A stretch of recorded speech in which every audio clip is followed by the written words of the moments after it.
Ready for joining us again for another conversation. Of course, today we are launching, premiering our newest films, The Making of a Mensch and The Adaptable Mind. And both of these films are embedded in some work that the Moxie Institute and Let It Ripple have been doing for a while. The Science of Character was another film last year that revolved around some of these issues. And of course, we're launching this on Character Day. And in honor of Character Day, we're having conversations with folks who are both of great character and talk about character. And today we're really fortunate to have the person who is in The Adaptable Mind, whose story inspired the shape of that film and helped us to illustrate some of the points we wanted to make in a really potent way. Mary Beth Heffernan, who is a professor of art history, is that right? No, studio art. Studio art, professor of studio art, and but who was inspired to do things that we'll talk about and you'll have seen in The Adaptable Mind. So Mary Beth, welcome. Thank you, Arnie. Appreciate it. Mary Beth, can you give folks a little bit of a background on yourself and maybe a little bit of a sort of entryway? We'll obviously talk about it more in depth into the project that helped inspire The Adaptable Mind. Okay. The nature of my art practice is I do a range of sculpture, photography, a lot of interdisciplinary art, everything in between. But the animating questions that drive my practice involve questions around the body, about how photographs mediate our experience as living physical beings in the world. And so these are the questions that animate my very materially disparate practice. I'm also a professor at Occidental College in Los Angeles. I teach photography, sculpture, and all of those métiers that inform my art practice. Great, and so tell us a little bit about the project with the photos and the suits. Well, I was on sabbatical and set to do a slate of artwork that had been on the back burner for a while. And at that same time, the Ebola crisis was burning out of control in West Africa. And I found that I couldn't stop thinking about that instead of the artwork that I had planned to do. And I started problem solving when I read about, say, the architecture of the Ebola treatment unit or the challenge of the personal protective equipment. And in particular, the thing that struck me about the suits was that the patients couldn't see the healthcare workers' faces, and that this exponentially added to the already terrifying nature of the disease. And I found myself imagining, just kind of automatically, almost talking to the news images, saying, why don't they put photographs on the suits? That could at least ameliorate some of the fear that these are robots or menacing people, that could at least alleviate some of the considerable fear around the disease. So I started imagining what kind of camera printer combo could work in the varied and very difficult field conditions in West Africa. I envisioned some kind of Polaroid-like camera that could instantly print out a label and be stuck on the suits. And so throughout the fall, I was thinking about what readily available technologies or adaptable technologies could I use that would work in those really difficult conditions. By the time I got a hard invite from Dr. Massaquoi in Liberia, then I had to use off-the-shelf technology. All the experiments with thinking about possible Polaroid use in the field, that went out the window, and I had to absolutely use technology that already existed. So one of the things that really interests me about your story and about how you entered into this crisis, I think a lot of us confront, one of the great things, but also sort of the burdens of technology and the internet and globalism is that we get to know a lot of stories, but we also hear a lot of stories that are big and powerful and overwhelming. And I think when, something like the Ebola crisis happens, I'm a filmmaker, to me, I'm like, I can't help, I don't know anything about medical stuff. I don't, I can't get over there.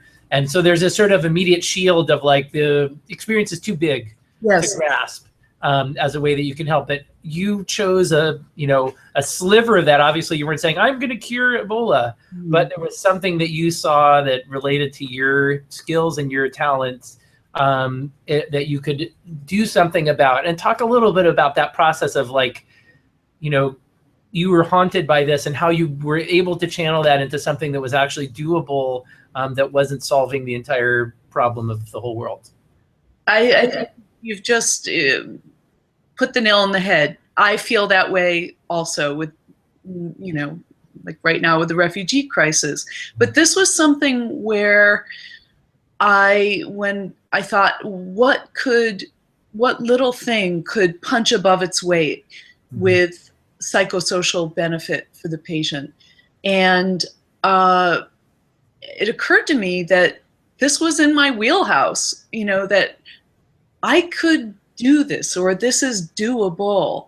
And then I realized I'm on sabbatical. I can actually do this. And I decided, because it was haunting me so much, that I was going to give it a shot. And I was willing to devote the rest of my time to make it happen.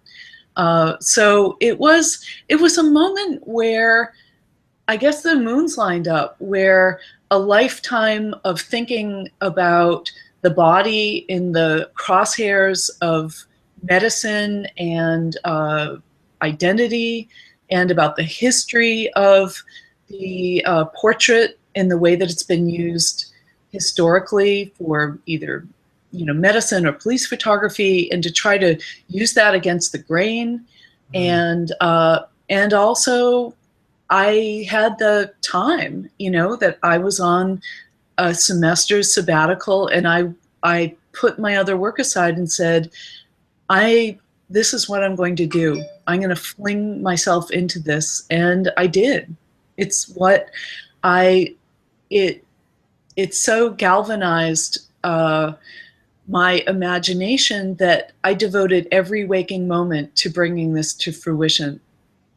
Do you find that since this experience, and I imagine there's some ongoing threads of this experience, it's Ebola is not completely wiped out by any means, but has this broadened for you? Is this something that's impacted the way you see your role as an artist in the world? So you now hear of crises and think about it in a different way, or the ongoing crises of people who have to wear these these suits? How has this entered into the journey of your life? Well, it has exponentially changed my sense of agency in the world. Really, it has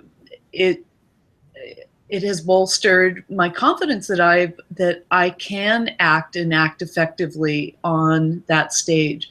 Now, I also, it's been extremely humbling too. I've met folks that have been working in these arenas their whole lives, and I know that I'm an interloper, and I know that to make these things sustainable is extremely difficult.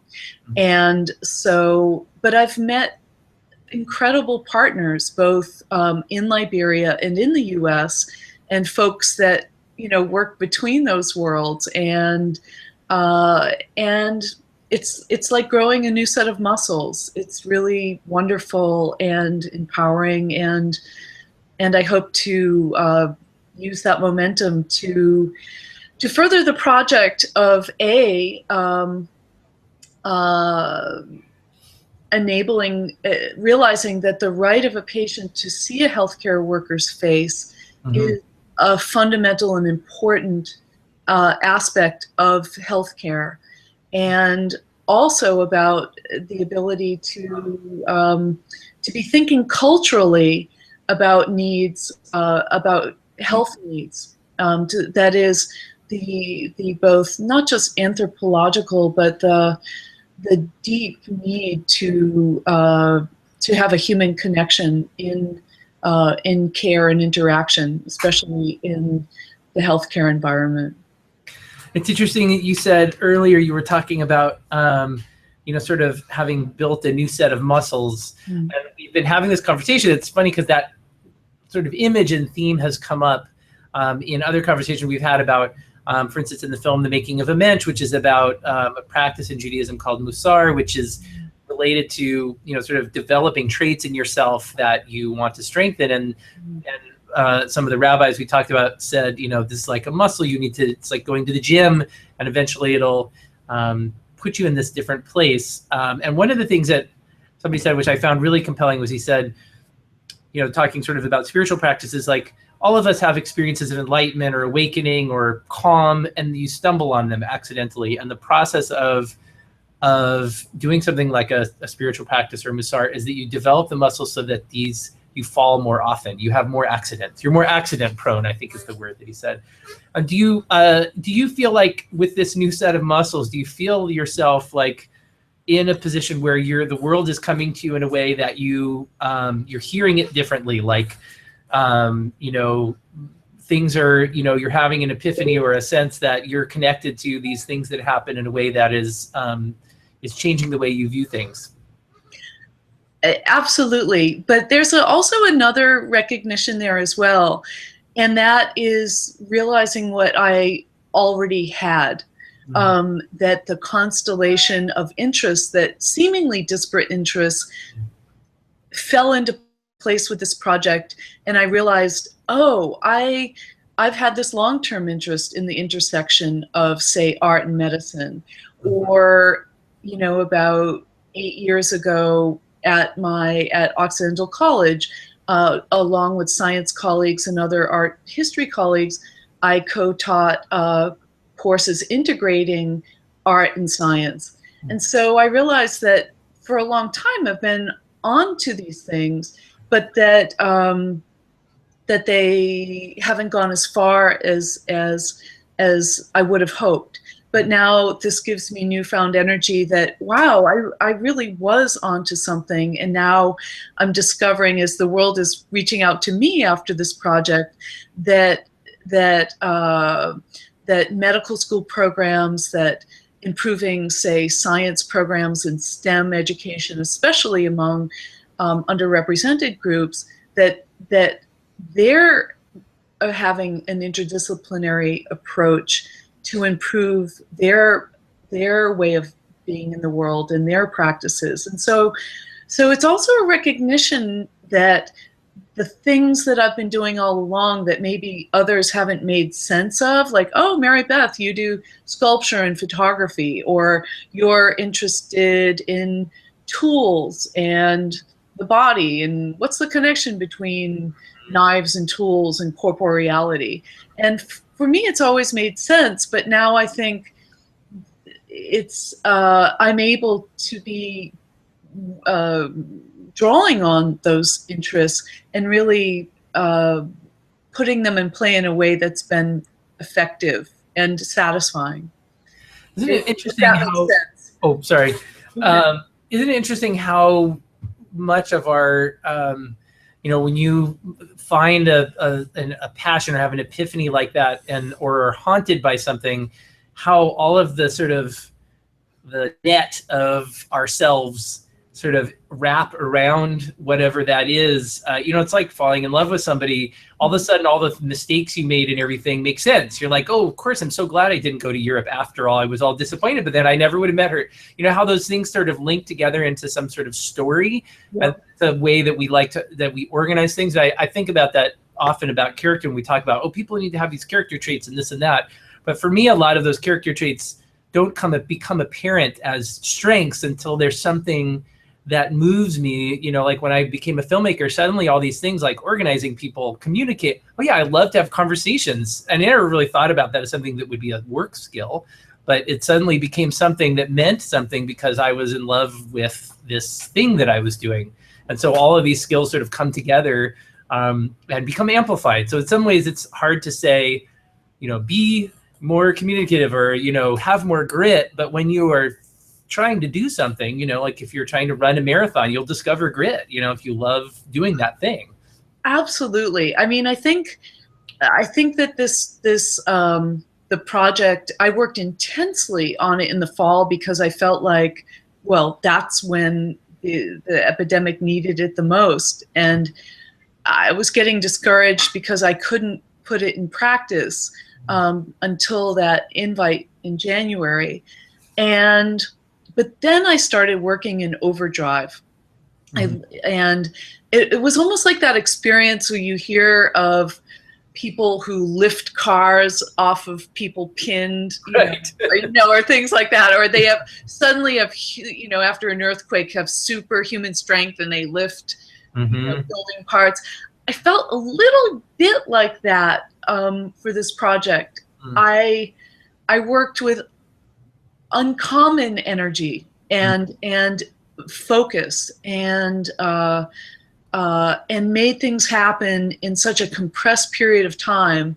And I mean, I think I've kind of amazed myself, and I'm at that point where I'm afraid I might settle back into the previous patterns of my life. And I'm thinking, no, I need to harness that. I need to recognize that for what it is, and learn from it, and not lose that muscle, if you will. So, you know, you do learn from these kind of aberrations or bursts that you are capable of doing this tremendous activity, and what are you going to make of it? Yeah, I mean, a lot of times being, you know, I like that you said you discovered these things that seemed disparate, that became unified around this project. And some of the idea of character strengths or developing things isn't always about something that's a deficit. It's just about finding a context in which something can flower that was there, that maybe didn't have enough sun on it, but you move that tree over there and suddenly that plant is thriving and the tree is thriving. And I often think, I like gardening a lot, and I often think about that context. It's like it's managed wildness. You know, you want things to grow, but you don't want them to swamp other things that you might also want to bring into the garden. And it sounds like from what you're saying that there was a sense that you now have this well-functioning garden, and you don't want to stop watering it. Right. I got to keep fertilizing it. You know? Right. You know. We have a question that just popped in from the audience. In the Great March for Climate Action, we found that coast-to-coast art was a language that could disrupt current thinking about climate change, even in the least informed communities. How would you inspire artists driving social movements? I think that we might care about all issues, right? But I think the thing that made me effective in this context was that I deeply focused on this one thing, and chose to act in this one arena. And I think that I broke from the kind of atomization of attention. You know, Tiffany talks a lot about that in her different films. And I gave myself permission to not contribute to Facebook and I don't know, avoid distractions and my usual I don't know, kind of everyday indulgences of reading broadly and in an atomized way. And I didn't do anything else in my life for a brief time. Now it's not sustainable. So, you know, I think this was a sprint, and that there's times in our lives when we do things that are a sprint, and then maybe you recalibrate and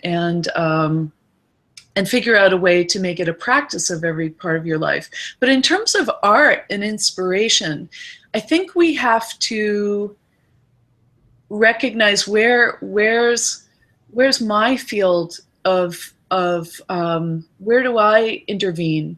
Where's my special place? And how do you get people to think against the grain? And that's, I think, that's where my project fit in. Or how do you harness things that are around us, but use them in a different way? So I think that, you know, art's about seeing something in a new way. It's about maybe, in my case, it was, I really, you know, it really had to have integrity as a medical device, if you will, or work in the medical context. So it had to really fit into this, it had to really do double duty. But I think art activity is about turning things on end, about getting us to see in new ways, about you know, it's hard to, I don't, speaking in these generalized ways, I think that people need to have the courage to take an everyday activity and to try to upend it so that we can see beyond our normal patterns. If that art makes sense, Arnie, you know. That makes wonderful sense. That's great. And thank you for the question. Yeah, thank you for the question. And we're just about out of time. Thank you so much, Mary Beth, for joining us and also for inspiring the film. And I really look forward to meeting you in person, not across the computer screen, tonight at the premiere. And thanks for all that you do. Thank you for your programming and for Character Day and for everybody that's listening. I appreciate your interest. Okay, good luck with your own projects. Great. So we'll sign off now, but there's another conversation starting in 10 minutes, and stay with us and keep talking about character and our new films and anything you like. Thank you very much, and take care. Thank you, Arnie. Thanks, everybody. Appreciate it.